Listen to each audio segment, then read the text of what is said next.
Child abuse, physical, sexual, mental, emotional, and or spiritual. Child abuse is common in all sorts of troubled families. While severe physical abuse and overt sexual abuse are clearly recognizable as traumatic to infants and children, other forms of child abuse may be more difficult to recognize as being abusive. These may include mild to moderate physical abuse, covert or less obvious sexual abuse, mental and emotional abuse, child neglect, and ignoring or thwarting the child's spirituality or spiritual growth. Examples of covert or more subtle sexual abuse include a parent's flirting, relating sexual experiences, stories, or jokes, touching children, adolescents, or even adult children and on inappropriate parts of their anatomy, and any other unnecessary sexually stimulating behavior. These forms of abuse usually result in deep-seated feelings of intense guilt and shame that are unconsciously carried into adulthood. I will address emotional abuse in more detail later. Spiritual abuse is likely to be controversial, rarely discussed, yet real. For example, raising a child to be an atheist or cultist may seem like spiritual abuse to some parents, but not to others.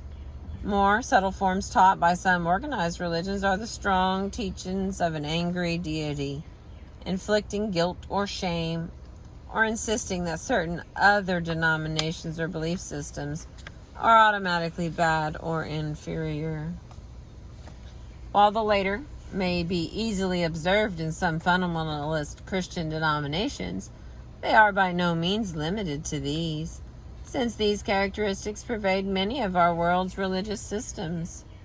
Indeed, these views are often major factors starting and continuing the many wars that have been fought around the world. Other conditions stifling our true self. Some examples may be found under the post-traumatic stress disorder discussed in Chapter 7. Some commonalities. These 7 parental conditions often exist in mixtures among troubled families. The stifling of the child within, or to use perhaps stronger language, the murder of the child's soul by Schatzman of 1973, has certain common dynamics within the family. These may include inconsistency, unpredictability, arbitrariness, and chaos, from Gravitz-Bowden, 1985, Seaxis, Yacha, in 1985. Inconsistency and unpredictability tend to repress spontaneity and are in general crazy making. Combined with arbitrariness, these dynamics may promote lack of trust or fear of abandonment, as well as chronic depression. They result in a chaotic environment. This precludes the development of a safe, secure, and reliable foundation from which to learn about ourselves through risk-taking. While many of these characteristics of troubled or dysfunctional families are common, all may not be present in every troubled family. First one is inconsistent. Many troubled families are inconsistent, and some are not. One way that many troubled families are consistent is through consistently denying the feelings of many family members and having one or more family secrets. Troubled families that are rigid tend to be more consistent and predictable. Because they are excessive, these qualities function to control and shut down families and individual growth. Number 2, unpredictable. Many troubled families are predictable in their unpredictability. That is, family members learn that they can expect the unexpected at any time. By contrast, many will know what to predict and even when to predict it, although they may not know it consciously or talk about it with others. However, they usually live in chronic fear as though walking on eggshells. of when they will suffer their next trauma. Arbitrary.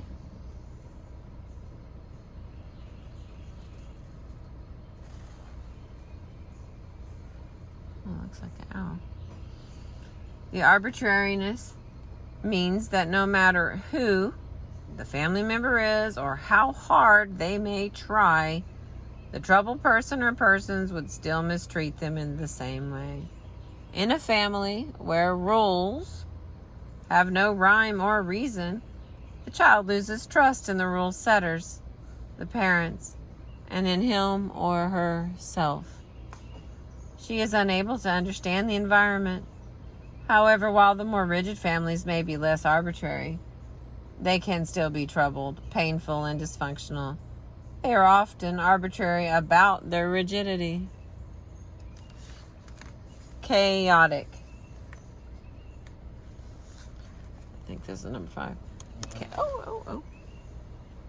Oops, almost got attacked there. Chaos may be manifested by any of the following. 1, physical or emotional abuse, which teaches the child shame, guilt, and do not feel. 2, sexual abuse, which teaches the same, plus distrust and fear of losing control. 3, regular and repeated crisis, which teaches crisis orientation to life. 4, predictable closed communication, which teaches don't talk, don't be real, and denial. And 5, loss of control, which teaches obsession with being in control, and fusion or loss of boundaries or individuation. While dysfunctional families tend to be chaotic in many troubled families, chaos is either absent or minimal. Here, chaos is often subtle in its manifestations. Active or overt chaos does not have to be present to stifle our child within. Rather, just the threat of chaos. Whether it be a threat of crisis, threat of mistreatment of any form, or threat of seeing another family member mistreated, no matter how simple or transient, can be just as damaging. It does so by instilling fear, which blocks our being real and creative. When we cannot be real and creative, we cannot discover, explore, and complete our stories, and thereby grow and develop. We cannot have peace. Even if active chaos occurs only once or twice a year, the threat of its unpredictability, impulsiveness, and destructiveness to self and others is enough to chronically destroy peace and serenity. The family member in the middle of the chaos, whether active or threatened, may feel that this is so routine and so normal that he or she does not recognize it as chaos. This principle is true for all the characters in this chapter. Next one is mistreatment. Child mistreatment in various forms can be subtle, although clearly damaging to the growth, development, and aliveness of our true self. Examples are listed in Table 5. Denial of feelings and reality. Troubled families tend to deny feelings, especially the painful feelings of the members. The child and many of the adults are not allowed to express feelings, especially so-called negative ones, such as anger. However, each family usually has at least one member, generally the alcoholic or similarly troubled person, who is permitted to express painful feelings openly, especially anger. In such families where anger is chronic and unexpressed directly by members, it often takes other forms: abuse of self and others, and other antisocial behavior, and various forms of acute and chronic illness, including stress-related illness. What the child sees as reality is denied, and a new model, a view of false belief system of reality is assumed as true by each family member. This fantasy often binds the family together in a further dysfunctional way. This denial and the new belief system stifle and handicap the child's development and growth in the crucial mental, emotional, and spiritual areas of life. Here's table. Enough light on it.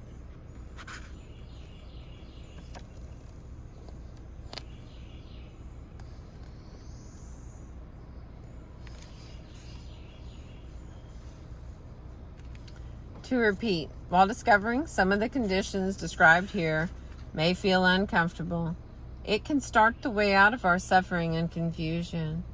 We can summarize the common characteristics of troubled or dysfunctional families as including at least one, although usually several, of the following: neglectful, mistreating, inconsistent, unpredictable, arbitrary, denying, having one or more secrets, disallowing feelings, disallowing others' needs, rigid in some families, chaotic at times, including crisis orientation, quiet and functional at times. Other characteristics of troubled families may include a variety of neglect and mistreatment. Reading about and reflecting upon examples of mistreatment or trauma can help us to find our true self. Also helpful is hearing others tell their stories of mistreatment or trauma. But one of the best ways to begin validating our own mistreatment or trauma is to tell our own stories in the company of people who accept and support us and who will not betray our confidence or reject us.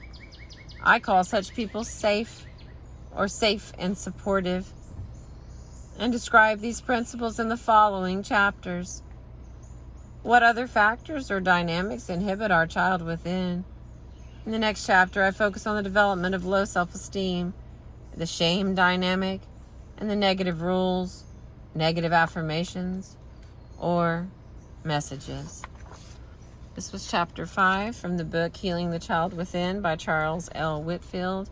I appreciate you listening. Thank you so much.